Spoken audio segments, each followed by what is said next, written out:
A narrativa da democracia abalada no Brasil está cada vez mais caindo. Ou seja, toda essa mentirada pregada pela mídia esquerdista e extremista do Brasil, todas essas ações, né, que ultrapassam a linha da Constituição brasileira, do próprio Supremo e outros órgãos, né, que aqui compete a governabilidade de Lula, né, que é aí o chefe, né, que é um dos criadores do Foro de São Paulo, ela tem caído cada vez mais.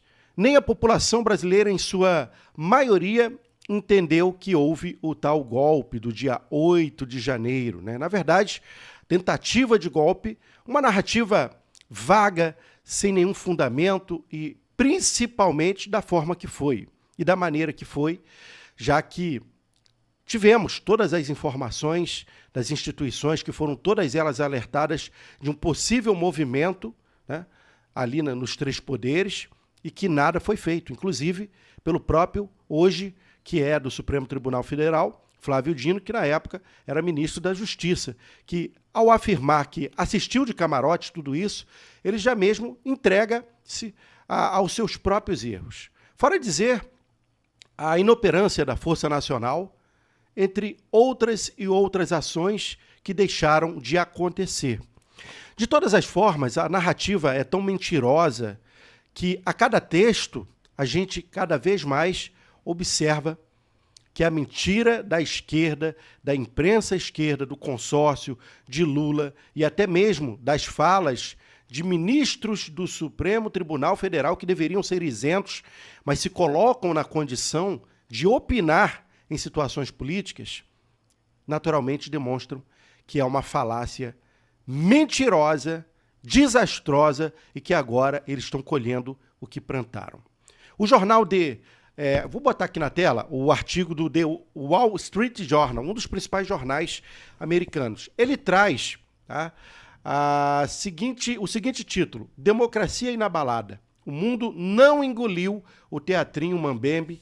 E segue aí um trecho, né, do artigo do The Wall Street Journal, um dos principais jornais americanos, que diz assim, estava em inglês, eu tive que fazer a tradução. O Supremo anulou a condenação de Lula, que tinha sido mantido por 2 tribunais de recurso preso, libertou da prisão. Ele estava livre para concorrer novamente à presidência em 22. Moraes vinha silenciando os oponentes de Lula há meses, mas, à medida que a campanha esquentava, as coisas pioraram. O Tribunal Eleitoral instruiu cada vez mais as plataformas a bloquearem publicações e ordenou que o YouTube desmonetizasse 4 canais brasileiros com grande número de seguidores. Também aprovou uma resolução concedendo-se o poder de policiar a internet. O tribunal instruiu Facebook, Instagram, TikTok, Twitter e YouTube a remover conteúdos que desaprovava. Você vê que na América e também na Europa, cada vez mais todos estão conhecendo a verdade. A verdade está aparecendo. E só não vai aparecer para quem não quiser enxergar a verdade. E digo mais, o pior cego é aquele que não quer enxergar.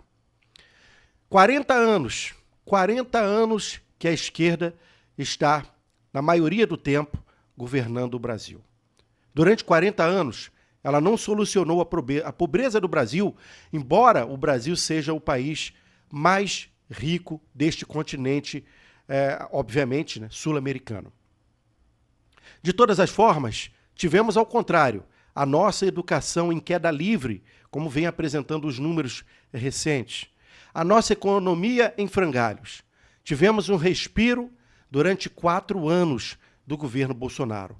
Mas antes disso, tivemos Dilma, que foi impeachmentada por falta de governabilidade e, além disso, por improbidade, entre outros crimes cometidos, como, por exemplo, fazer com que a nossa economia entrasse em colapso. Além de tudo que a gente observa hoje no desgoverno de Lula, aquele criador do Fórum de São Paulo, extremista, que trabalha em função de, ao invés do desenvolvimento, do crescimento do nosso país, ele trabalha em criar políticas populistas. Bolsa disso, bolsa daquilo. E, para piorar, ele não consegue cumprir com as obrigações. Ao contrário, criticou o ex-governo e hoje ele tira a Bolsa Família de boa parte, ou quase da metade, daqueles que eram beneficiados. Aqueles que votaram nele. E, além disso, recentemente, ele ainda vai contra a maré e defende causas como a do Hamas, terrorismo, que, ao invés de defender a liberdade e defender o direito à defesa, ele defende quem ataca, quem mata bebês, quem degola, quem faz todo o tipo de maldade no mundo, e há muitos e muitos anos todo mundo conhece o Hamas. E ainda induz, com a sua ação, jovens a militarem a favor de sujeira como essa, que é o Hamas. Novamente, ele volta a ficar do lado do terror. E ainda tem gente que defende essa bandeira vermelha, ao invés de se abraçar com a verde e amarela, que sobrevive a duras penas e a perseguições inconstantes, como a, por exemplo, do ex-presidente da República, Jair Messias Bolsonaro, que, embora perseguido, ele anda pelas ruas livremente e abraça todos, e é amado pela imensa e esmagadora maioria da população brasileira. Enquanto Lula, em queda livre, na sua impopularidade, não consegue ir até a padaria comprar pão para a senhora Janja.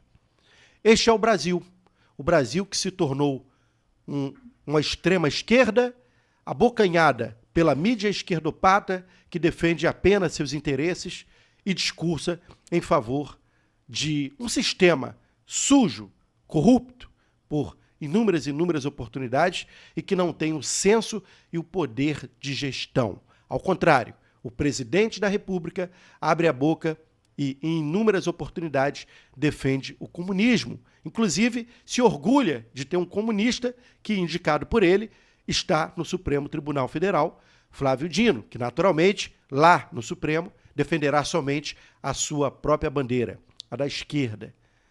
Isto é o Brasil. O Brasil que não queremos, o Brasil que precisamos resgatar.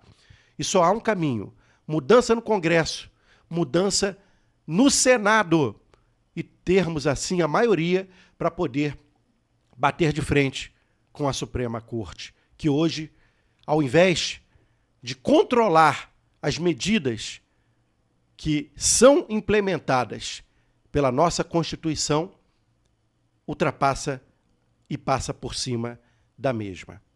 Vando Soares, do Rio de Janeiro.